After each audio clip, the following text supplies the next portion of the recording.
Aloha, everyone, and welcome to Justaposition, the podcast where we explore mental health, vulnerability, and personal life journey and experiences with some of your favorite creators. In this episode, I'm so stoked. I know I say that for like a lot of episodes, but it's just because I feel like I'm able to have like the coolest fucking people on. So this is Nicole, and is it Rafiee? I always mix it up. Rafiee. Okay. I literally, like, in preparation for this video, like, watched one of yours where you said your last name, and I was like, okay, Hyram, get it right. You can get it right. And then I completely forgot. It's okay. It's probably wrong, to be honest. Like, I'm probably culturally wrong saying it, so it's really okay. Thank you so much for coming on the podcast. I am really stoked to have you on because I think I'm just going to like say when I first discovered you, honestly, it was your video that you did on influencers having huge parties during the pandemic and you like ranting about it and going off. That was my first video I saw by you. And I was like, this girl seems like really cool. And one thing I respect so much and love about your videos is just your humility. You're so grounded and down to earth. And I was just immediately attracted to your videos. And then you have just been growing and growing and blowing up. Like just since I discovered you, I'm like, holy shit, you really popped off. It's amazing. Thank you. Stop. I'm going to like throw up out of like, in a good way. In a good way. I'm not gonna, Yeah. Oh my God. Thank you. That means so much to me. I found your videos. Oh my God. I feel like I found them when you were still working at your other job. Oh, really? And okay. like before you were doing YouTube. Yeah. Mm-hmm. And I was like, all right. I was like, this is what I've been like searching for because I've loved skincare for such a long time. But like skincare content wasn't really that much of a thing. Mm-hmm. And I was like, I need to listen to this guy's advice more because I am doing some things that are definitely wrong. I am like on this like weird path and journey with my skin, and so like ever since I've been watching you, I've just been like super excited for every video that comes out. So it was so cool. I saw that you followed me. I think it was like I was like looking at, I went to go DM you, but it said that you were typing, and I was like, what is this? And I was like, yes, this is just the weirdest thing. So I remember it was like a mutual freak out in the DMs. We were both like, oh my gosh, like I was freaking out that like you knew who I was, and like and it was so fun connecting. And I've been wanting to just like have like sit down time to talk to you for so long. I know like life's been crazy, and thank you so much for coming on the podcast. Like if any of you guys are new to her videos, I don't know how you haven't seen her on YouTube or TikTok or her famous cat on TikTok as well.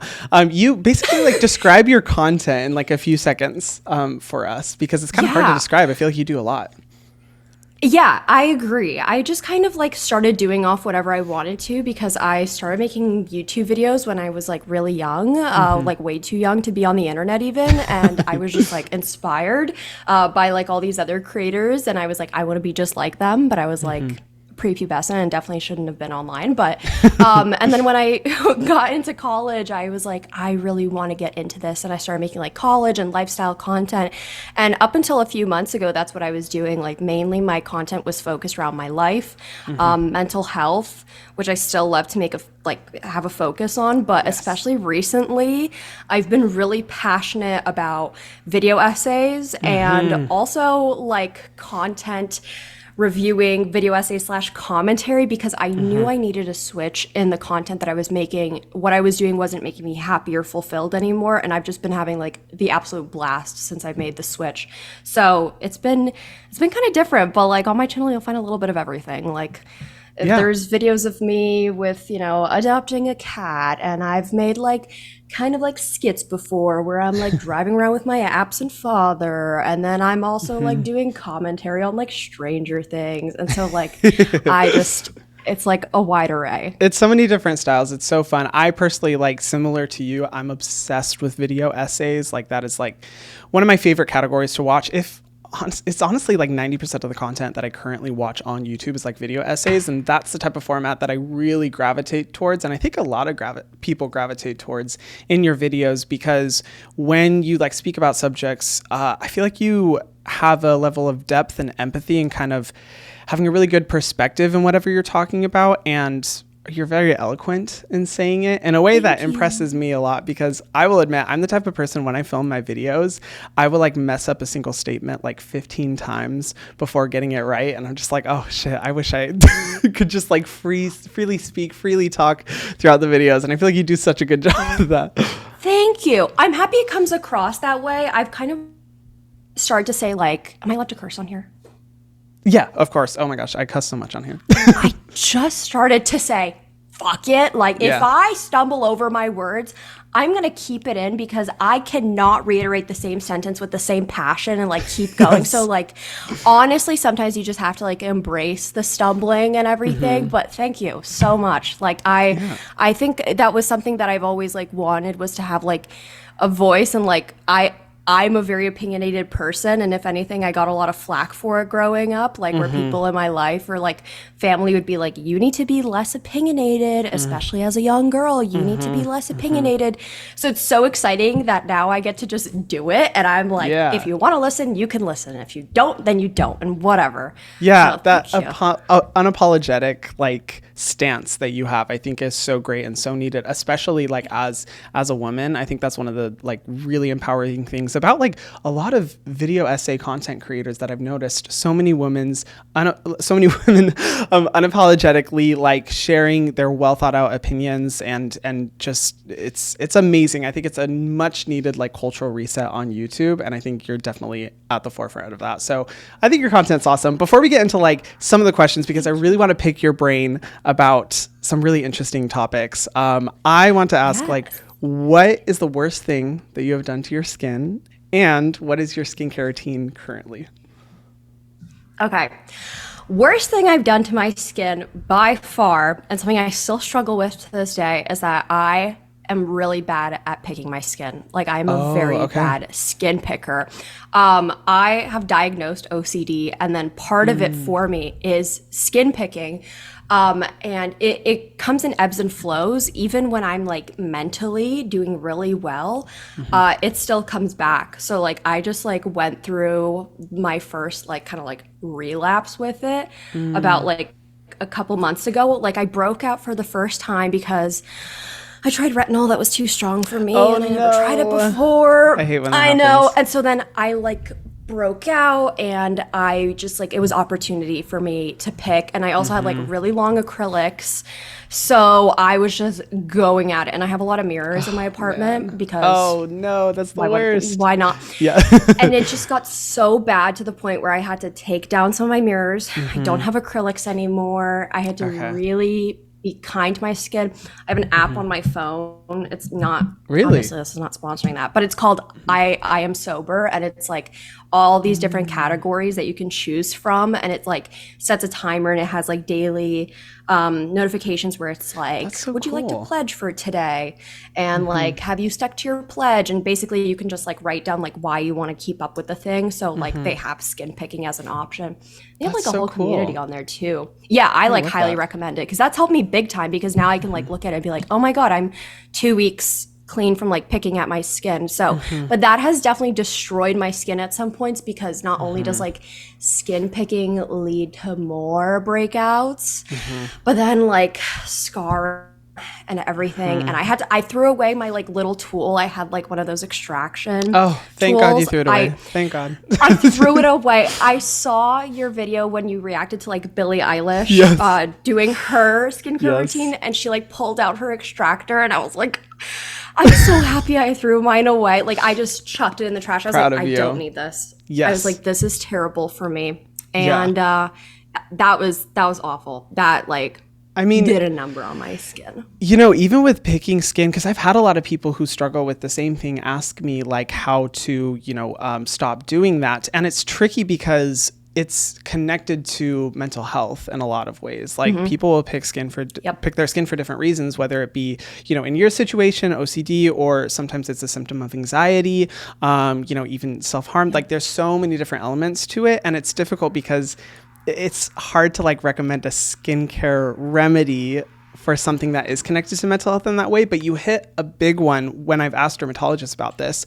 And honestly, the biggest thing is just try not to look in mirrors as much as possible. And when you're getting ready in the morning, like keep it quick, keep it fast paced. Don't look at yourself for too long. Otherwise you'll be, pulled into the picking of the skin. So and that app sounds super cool. Like I actually like really want to check that out. That's super cool. So wow. I mean, that's honestly like not that bad. I feel like out of all, the skincare horror stories that I've heard and seen on my channel, that's pretty good. I mean, I've had like my fair share of when I was younger, putting like toothpaste or like alcohol or, you know, like those type of things, like on a zit, like just doing too much. But yeah. And I feel like skin picking is so overlooked because you're like, oh, like it's a pimple, you have to pop it. But it's like, you could just like lead down the worst rabbit hole. Like I have stood in front of the mirror, like especially before a shower for like an hour, 2 hours. And then that's when it's like the absolute worst. Like my parents back at home, they have the most beautiful like lighting and bathroom, like mirror and everything. And sometimes if I'm like going through it, it's better sometimes like light a candle, like if you're about to like go to the bathroom or something, or That's like just not turn on the light in general. It's just so much better because the whole mirror thing, it gets to you and like bad. And I'm like, why every single time that I visited my boyfriend recently, and like I visited my parents at like on vacation and stuff, and like there wasn't a lot of time for me to be in the bathroom or anything. Like we were out and about, and I'm like, why is my skin getting better? I'm like, oh my God, it's because I don't even have the opportunity. I don't even have the opportunity. Oh, so that's good. I'm glad you've been able to like find your remedies and find your ways to kind of like, you know, deal with that, because it is so difficult. And so I'm happy to hear that. I mean, tell me about your skincare routine now, because we love the glow up. Okay, thank you. So I have been obsessed with K-beauty recently and Korean skincare so much. I found out, well, I never really had the opportunity before to like get into Korean skincare, like because obviously they have some available at Sephora or Ulta, but it can be so pricey. But a friend recently introduced me in Philly. There's like 2 Korean beauty outlets like right next door to each other.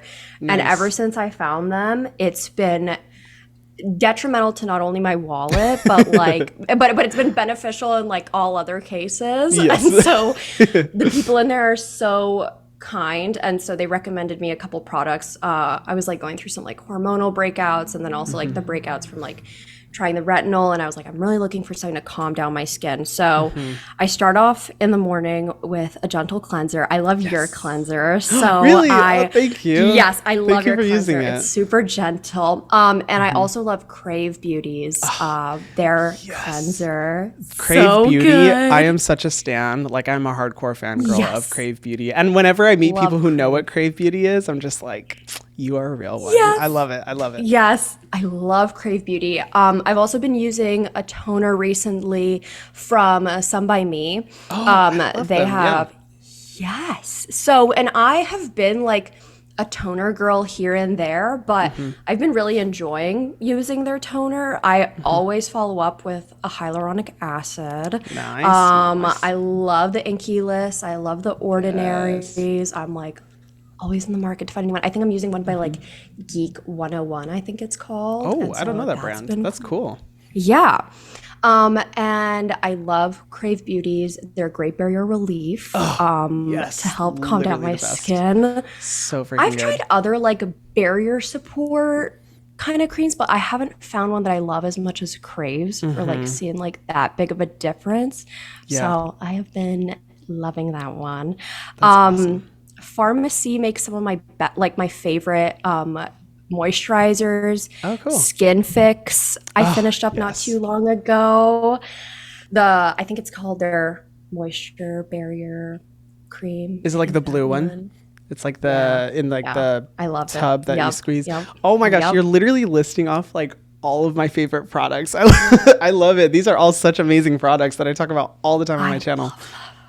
I love them. And sunscreen, obviously, I'm now a daily, everyday reapplier sunscreen kind of girl. So love it. Currently, some of my favorite ones are by like Hero Cosmetics. I absolutely love, I think it's called Isntree. It's like a water gel type. Love Super Goop. Like I use even like their stick ones, like reapply my tattoos throughout the day. But I have been a sunscreen girl. Gosh. Black Girl sunscreen. Yes, love so them. Good. I got my boyfriend onto that, and he like won't try any others. I'm like, oh, you should try like a Korean beauty. Like, and he's like, no, this is my favorite sunscreen. It doesn't break me out. I love this. So. I'm a big fan of them. And then, of course, for like nighttime, I love the Then I Met You cleansing balm that you recommended. And I've tried other ones since then, but I don't like. I just cannot get into any other. I can't. Nothing will I can't compare. Let me go on record and say this is by far the best skincare routine that I have ever had on the podcast. No! Maybe even channel. Like, I'm not even kidding. When you are listing off my like die hard, I will, bring them into my grave type of products. These are all amazing. Like, seriously, every single product that you were talking about, I'm like, yes. And I love that you're also reapplying sunscreen on your tattoos, because that is something a lot of people don't think of, but it's also very, very important. Brava, I must say. Very good skincare routine. I love it. Thank you for sharing. I know the people want to know. We always want to know like what's being used on the face, and so thank you for sharing. I want to get into the questions because I really want to pick your brain. Like you said before, like I was saying before, you have such well thought out opinions that really just I think make your audience and make me especially think. And I'm really interested in your relationship with social media because, like you were saying, you started at a really young age, and since you have been on YouTube and social media for so long, like what do you think first off has really changed, and what do you think you have learned about yourself and about just people in general, society, in the process of being online? Oh my God, yeah. Yeah, I feel like when I started off when I was younger, I feel like the main goal for everyone was just like a creativity outlet. I think that's like why I started, and that has been like kind of like the thing that has drove me ever since, was just that like that is my form of like escapism, is being able to turn on a camera. It doesn't feel like a chore, and if it does ever feel like a chore, then I simply won't do it because it just does not bring me happiness.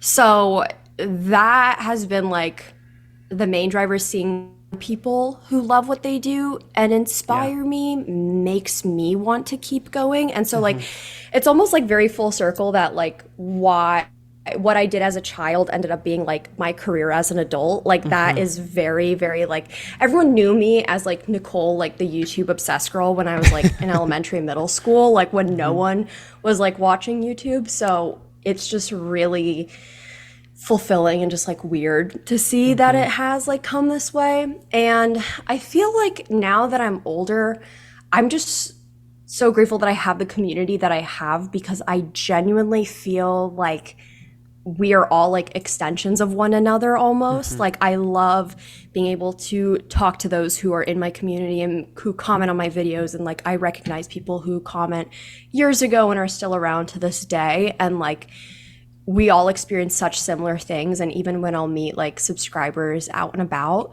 I'm just like, I feel like I already know you. Like I feel like, and although like there is that like parasocial relationship there where they know a lot of information about me and I may not know a lot about them, we already have some way have come to like some sort of common ground where we can all relate to one another. And that's been like the coolest thing. Yes. And I like can't imagine not having that anymore. And it feels like something that I don't know, it's very cool that like I never felt like I was very social as a person, or I never felt like I was like, I don't want to be like, I never fit in, but like I just never felt like I had that community like in school or, when I was in college. And so it just is really cool that like I was able to build it along with like all these other amazing people and who have gone through similar things. God, I don't even know if I answered your question. No, you're fine. No, I love it. And I love that you touched on the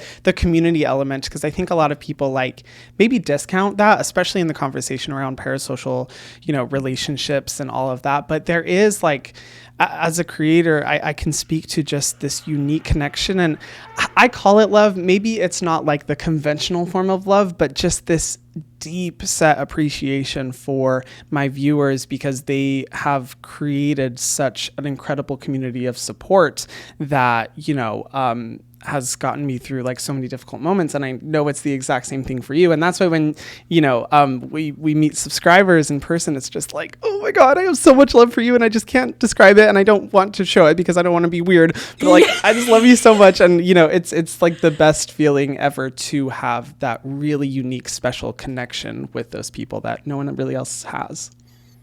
Yes, no, totally. And like I am not one to like go up to people. Like if I like go out to like, I don't know, a bar. It's not often I'm at a bar, but if I were to go out to a bar, I'm not like one to like go up to someone and be like talk up a conversation.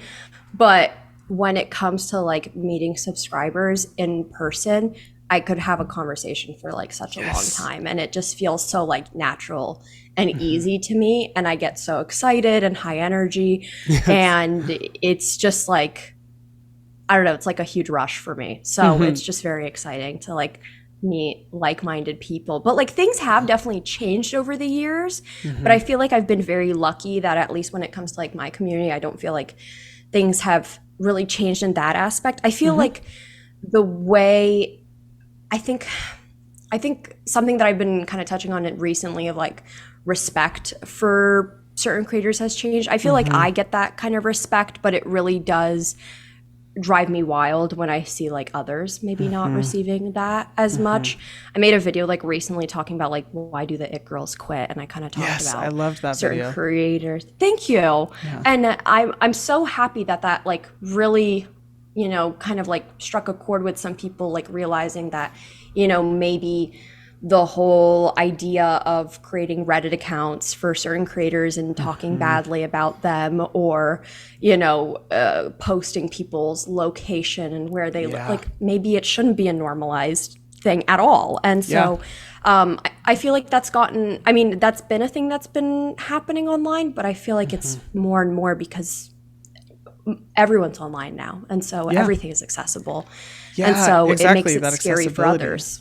That accessibility is, so I love that video. If you guys haven't watched that video, I highly recommend that you do, because you touched on multiple things that I just related to so much. And I think, as just human beings, a lot of us can relate to, but it's, with social media comes this new age of accessibility, which is so incredible, because as opposed to Hollywood and the entertainment industry of the past, it's given people just this, ability to really relate to and understand a lot of, the life experiences of people online. But sometimes that accessibility can extend into kind of an unhealthy place. I think if I remember right in that video, you touched on like the possibility of locations being leaked, the lack of privacy due to that. And I had an experience where my address was leaked and I had to move locations because of the issues around personal safety as well as privacy. And that was for me like a really difficult time, because it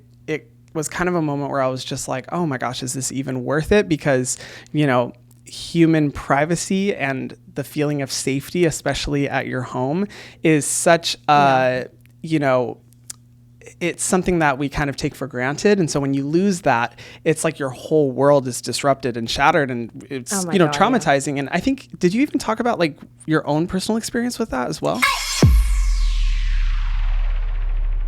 Yeah. I had threats coming to my old location, and it changed me completely as a person. Like, I am not the same person that I was before that. I have never been this like primal instinct kind of person.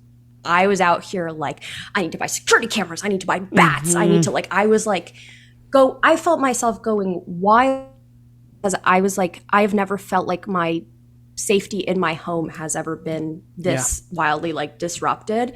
And it's been better through therapy, medication, moving, a whole list of things, but like it's still like affects me every single day, and like I would not wish that upon anyone. And you don't even have to be online to experience it, but I hate that I have to like watch my back like everywhere that I turn in fear of seeing this person, because people can be scary, and people just will see a video of yours and maybe be unhappy with something that you said and think that's justifiable enough to say that they're gonna come to your home and hurt you. And it sucks ass. Yep. It's like, it's a terrifying experience. It really, like you said, alters the way that you see the world. I was talking about it with my friend literally last night, where I was like, after that moment, it's like I think about it every day. I had to talk about it in therapy. I didn't realize like how deeply it impacts you, because, you know, your human privacy is such a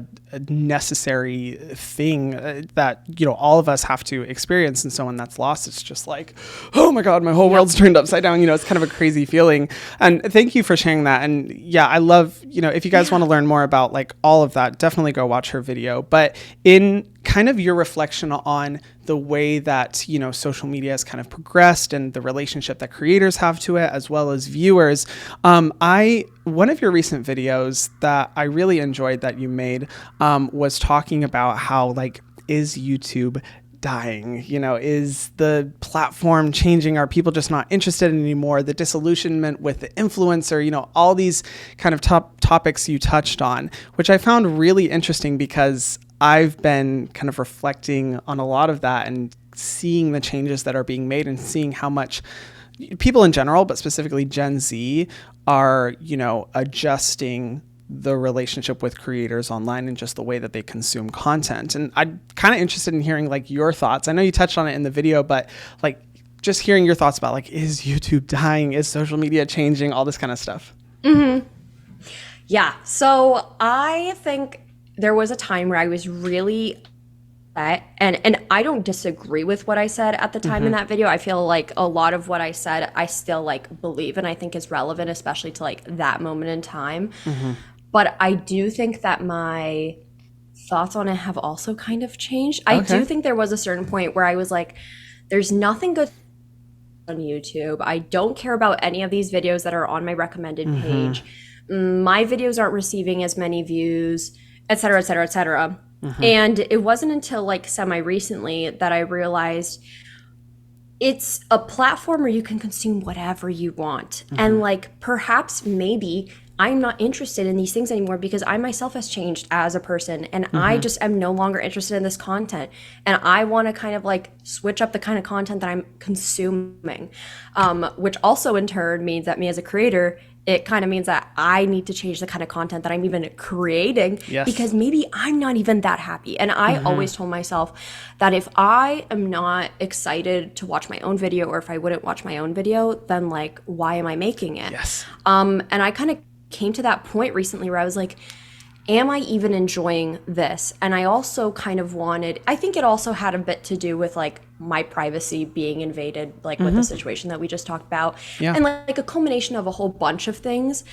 But I stopped wanting my content to be focused about me, and I wanted to start adding more value into what I create. And like, I love that. You know, I was just talking about this with a friend today, the whole like think, like sentence is like, is it thoughtful? Is it honest? Is it interesting? Is it necessary? Is it kind? And like, I thought about it and I was like, is what I'm creating anymore, is it necessary? And like, you know, to someone it may be entertaining, but if I'm not enjoying it to the fullest, and if I also don't really see the kind of like value that I'm providing for someone else's life, or maybe even like myself, to only talk about myself and kind of like stay away from opinions or these thoughts that I may have, or like sparking a conversation, then what am I doing this for? And I just kind of, and I'm like shifting as a person. I doubt that I'll be making the same content in like 2 to 3 years from now, but like it's gonna be 4 years next month that I'm making YouTube videos consistently. And that's a long time to be making just lifestyle content, or like solely focused on me. So I knew I needed to switch it up. And in turn, the kind of content that I consume now is like switched up. Like I consume a lot of like video essay content. I consume a lot of content where I learn things. I want to hear others' thoughts on things. I want to watch a lot of interviews because I like really enjoy that, and like learning about others.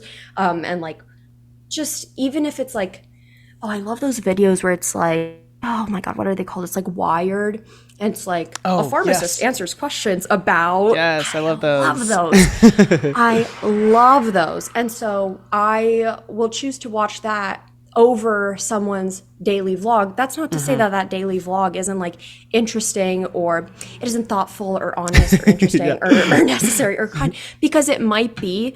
But I think what I needed, and this is just a personal thing, I needed to stop worrying too much about what other people were doing in their life and kind of comparing myself to others. And I also needed to stop letting all of that information out on the internet to kind of like give my brain peace of mind. Yeah, and definitely. I needed to once again make content that I was interested and passionate about. And that's kind of my thoughts on the shift of like changing. And I think that's happening for everyone.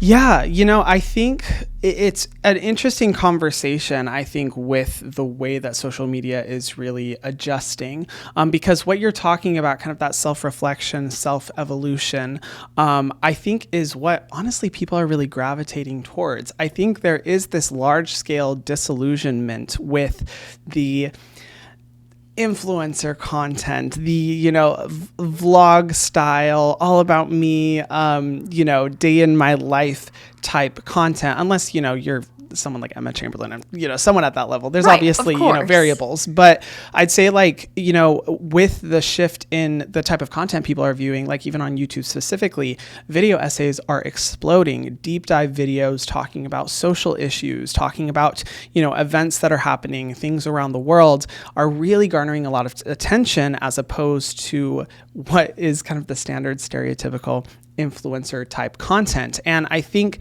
people are really craving that, like, in my opinion, I think just as viewers, people are craving the type of creators that have that, you know, self-reflection, self-evolution, understanding of the world around them, beyond what is encapsulated in their YouTube channel, in their content, and hearing their thoughts about, you know, bigger issues and things that are happening around the world, which I am really happy about in a sense. But like I say in a sense, because while I love that type of content is trending, also, if your type of content doesn't fall within those specific spectrums, like what you were saying, as a creator, there's a little bit of a panic where you're like, what's going on? What's happening? Oh my gosh, you know, freaking out at the same time. And I think in addition to that too, like, and I'm be curious to get your thoughts on this, because I have noticed in the type of shift that's happening on YouTube, you know, that long form content is kind of going down in terms of overall audience interest, and there's a large scale, you know, shift towards short form content, really rapid videos, you know, the TikTok style videos. Of course, TikTok has made such a huge difference in the viewing experience that we have. And I feel like I have two thoughts, and I want to hear yours. I feel like, you know, social media works on a pendulum where things are always just going so back and forth. It's always the extremes. People will go towards, you know, one trend and then the complete opposite trend. And I think the same is happening for long form versus short form. Right now, people are mass interested in short form, and then we'll move over to long form content. And I think that will, you know, kind of come.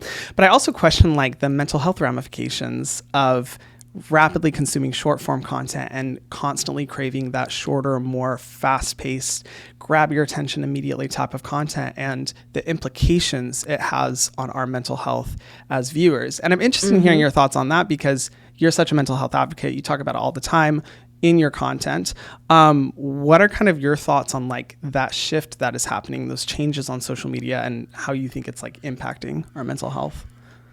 Yeah. Oh my God. Yeah. I think I've deleted TikTok so many times just to re-download it because I'm like addicted to it. But there was a point where I really felt like, oh my God, this is so bad for me mentally. And like, I am comparing myself to all these people, and all day, like I'm closing my eyes at night and all I would hear is like 5 million TikTok sounds, like just on like repeat, and it like my brain just sounds like a carnival, and it's like very overstimulating, like a carnival inside of a grocery store with like music playing and a podcast playing at the same time, and then like also like everything with that is horrible vibrating sound just playing on and repeat in the background. Over and over and over. And I just like felt myself going nuts. But then another thing that I also realize is, while it's bad, obviously, and like they want it to be bad for you because it like will keep you on there, and like it's like a lottery machine. It's built to be like that, yada yada yada. However, I try to think about like, how is my switch, like how am I somehow handling TikTok better? Like, why am I going on it less? Like, why am I not like laying in bed in like a fetal position for like 7 hours a day watching TikToks, where like that used to be like all I used to do? And I'm like, what is it that like has been this shift in me? And I feel like the best thing that like has helped me is kind of like making my algorithm boring. And like that's like the awesome thing about like social media nowadays, is that like it is kind of like what you make it to an extent. But like my best friend on TikTok is the not interested, which doesn't always work. But like blocking people if I know that their content does not do good for my brain, which like it's nothing personal most of the time, but like sometimes there's just certain things that I can't see. And like I had to learn that, especially like something I learned in therapy, like about OCD, is like I am like, it's not responsible, like the world is not responsible for like my triggers, and I can't expect like going out into the world and like, you know, there are certain really like upset me that would not to the average person, and I cannot expect the world. But it's also not only how often I choose to like ingest that, but also how I choose to deal and react with it. And so choosing to see those things less, choosing to automatically scroll when I know it's going to be something that will make me upset, and also just making it boring for myself has helped significantly. Like my TikTok For You page used to be like a lot of comedy content, and like you would think like, how does that make you upset? But I would compare myself, and I'm like, why am I not funny like these people? Or like, why didn't I think of this like idea first or something? And now like a lot of my content, I would say like 90% of it, which is not boring, but it's like cat content, and like 10% like interior design stuff. I love those things, but like your brain doesn't process it like a slot machine as much anymore. And so same thing with Twitter, like blocking certain words that like make me upset. And same thing on YouTube. Like if a creator's videos are suddenly making me just angry, like whenever they post, I'm like, then maybe it's just time to unfollow, and it's gonna be okay. And like that's my biggest recommendation for like anyone who is going through it, because as all these algorithms are changing to like kind of favor us staying on there longer and to consume more content and buy more things, et cetera, you kind of have to take control / get off. And like that is absolutely like what I do for myself and what I recommend. Like I had a friend, oh my God, best tweets ever, so funny, I love him dearly, but he had to get off because it was like detrimental to his mental health. I miss him dearly, but he's doing better. And so it's just kind of like, you have to like pick and choose kind of like what you are consuming and what you choose to consume, and make a conscious effort that whatever you are consuming is thoughtful, honest, inspiring, necessary. I know. Are we sensing a theme in the video? Yeah, absolutely.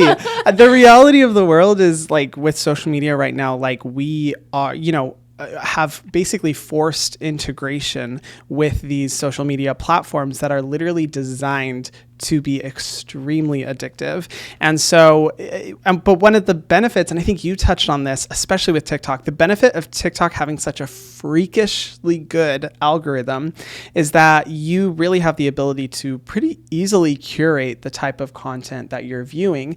And I think overall, you know, with TikTok, I sense among viewers, there's just this collective exhaustion with so much in your face content, just everything trying to grab your attention. And as you know, seeing with creators, just the amount of creators competing more and more aggressively for that attention. And it's kind of, I think, creating like an underlying sense of just complete exhaustion in the viewer, where a lot of people are doing like what you're doing, like blocking, you know, creators or people that don't add value to your life, which I, like you, fully support. I don't think there's anything wrong with that. You know, you need to consume the type of content that's going to uplift you and make your life better. I've also seen people like really leaning into more mental health content. Like TikTok one of the reasons I do love TikTok, I always, I'm back and forth with that app. But one thing I think it's been really incredible at is starting up really important conversations around mental health. And I've seen so much content that's a lot more reflective, dissecting mental health. But even beyond that, providing what I like to call breaks from your For You page, where it's just, like peaceful videos, relaxing videos. I haven't talked about this yet, but I am starting a new TikTok channel that's focused on providing people breaks from their For You page, where it's just moments of peace, of relaxation for the brain, to give your brain a break from just all the chaos that's just like constant on social media. Yeah, I'll let you know like when I launch it. But yeah, I think it's people are kind of moving in that direction, which I think is a really positive thing. And I personally believe from there, with people just mass consuming that type of content, there will kind of be a return to the long form YouTube content where it's not as, laborious on the brain to just be scrolling and engaging and all that stuff. And I think people are going to gravitate once, everyone is feeling pretty exhausted. Because I don't know about you, but like even for me, like sometimes TikTok, I'm just like, oh my gosh, I just like, it's like I feel winded, like mentally winded, where I'm like, oh, I'm just so tired of just seeing so much intense content in your face, just like all the time, go, go, go. It's a lot. Yes. I feel myself getting like angry sometimes. Like that's what I know when I like start feeling like agitated and angry. It's like, what are those things? It's like, if you're mad at yourself, take a nap. If you're mad at everyone else, you need to eat, or like something like that. I'm like, when you're starting to feel pissed off at everyone for no reason, get off of TikTok. And like, I definitely agree, because I love listening to podcasts, and like I love putting things on in the background. Maybe it's not the best thing, but like I listen to podcasts or like videos when I'm like in the shower and then like doing my skincare and everything, and then I like reserve music for like the car or something, and just having I don't want to say having no free time for my own thoughts. I don't want to promote that, but like that I like that. Like now the content that I used to consume, I would like sit at my laptop and just like watch YouTube, because it was like shorter form. It's like 8 to 10 minute content, and I can't like sit down and watch it for that long, or like laying in bed and watching TikToks. And now it's like I love that YouTube, there are some creators who do like 40-minute like deep dive videos, and I'm like, I could clean my whole apartment, take a shower, go to the grocery store, go to the gym, and I'm like listening to this whole thing. I'm like, I learned something today. I love this. And so it's like the passive listening versus like active listening, passive watching versus active watching, where you can like, like you said, not be curled up in a fetal position for 7 hours straight, just on an endless scroll, but where you can like kind of multitask and learn something and edify and uplift your brain while, not feeling like you've completely just wasted like an hour of your time.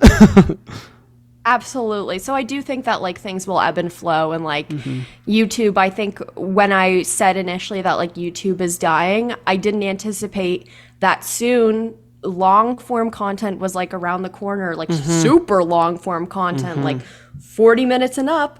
And I feel like that's been like a big boom like recently on YouTube, even though I know that they're pushing for like shorts and like shorter form content on there. But like the opposite effect is happening, where like people are loving the longer stuff, or like listening to podcasts like onto YouTube. And so,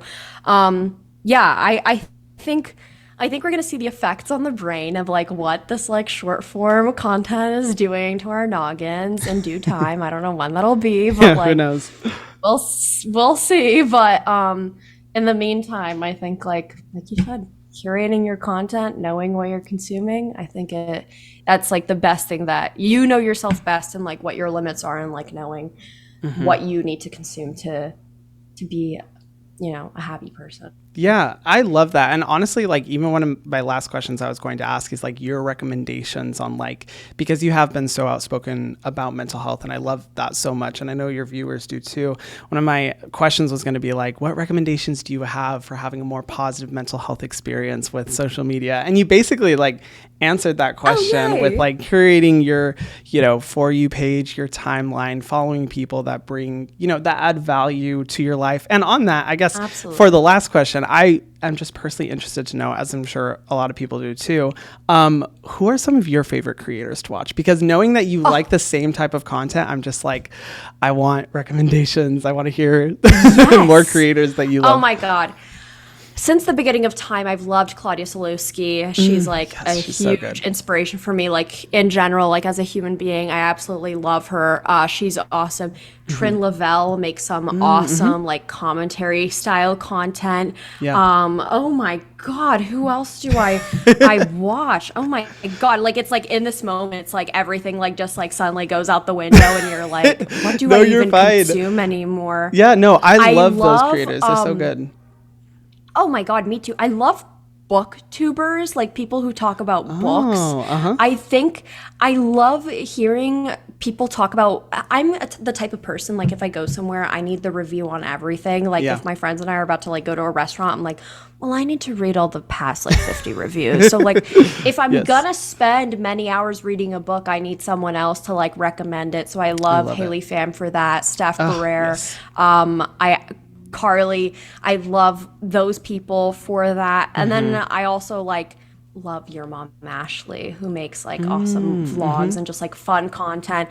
Obviously you, Chris Clements, violating community guidelines. Yes, podcast. I know Brittany Broski. So fun. Love. I love Brittany. I just like went on a whole binge of like Brittany interviews, and I just I'll eat that stuff up until the end of time. But like that's like the main ones. I love it. Can I make like a recommendation for a creator? I don't know if you know this creator, but literally my favorite, I have unapologetically said that this is my favorite content creator. Do you watch ContraPoints videos? Yes! I love ContraPoints. Oh, she is so incredible. Yeah, if anyone's watching, go watch ContraPoints videos and get ready to have your mind absolutely blown. And like, the best part is about finding like a new creator like that who has so much like years worth of videos on their page is that you now are like, oh my God, I have stuff to binge until the end of time. Like that's the best feeling ever. And ContraPoints is like one of those creators that like you now have content for days now. So exactly, because I will legit rewatch her videos like 4 times over. I'll be like taking notes. Like a comfort thing too. Yeah, it's the best. It's the best. No, I love all those creators you mentioned. I think, it's really cool to see the way that the YouTube community is evolving, the type of people that are, and the type of work that's getting recognition beyond the standard form content creator, influencer content, and, the really in-depth, well thought out video essay, social commentary type, videos. And I'm really excited to see like how your content evolves as well with this newfound, understanding of where you want to go. I think you're prioritizing of your own mental health and enjoyment of the creation process, I think will be really visible to your viewers. And I think people will really gravitate towards that. And I'm super stoked to see what you create. Thank you so much again for coming on the podcast and having this conversation. I value what you say so much. So I appreciate it. Oh my God. Thank you. Thank you for having me on. Thank you for giving the wise words of skincare tips. Thank you for just being a cool person. Like this. Thank you. Be fun, and I'm so happy to finally meet you. Yeah, I'm so glad we got to meet. And where can people follow you on your social media accounts? It's at Nicole Rafiee everywhere. Rafiee spelled Rafiee, spelled a little funny. It's Persian, but it's probably pronounced and spelled wrong, to be honest. But I've had people tell me that. They're like, your last name is not only spelled wrong, but it's also pronounced wrong. And I'm like, something happened at, during, immigration. That's not my responsibility. Lost in translation. But yeah, exactly. But I'm just Nicole Rafiee everywhere, and on TikTok I'm at Nikki Nasty, and it's just mainly my cat. But yeah. Awesome. Yeah, guys, go make sure to watch her videos. They're awesome, super well thought out, and of course, be sure to subscribe to the Justaposition podcast here on YouTube, and make sure you stream it everywhere, whether it's on Apple Music, Spotify, Odyssey, wherever you listen to your podcast, you can find it. And new episodes every Thursday. This has been a production of Cadence 13 Studios. And yeah, thank you guys so much for watching. We will see you later. Mwah.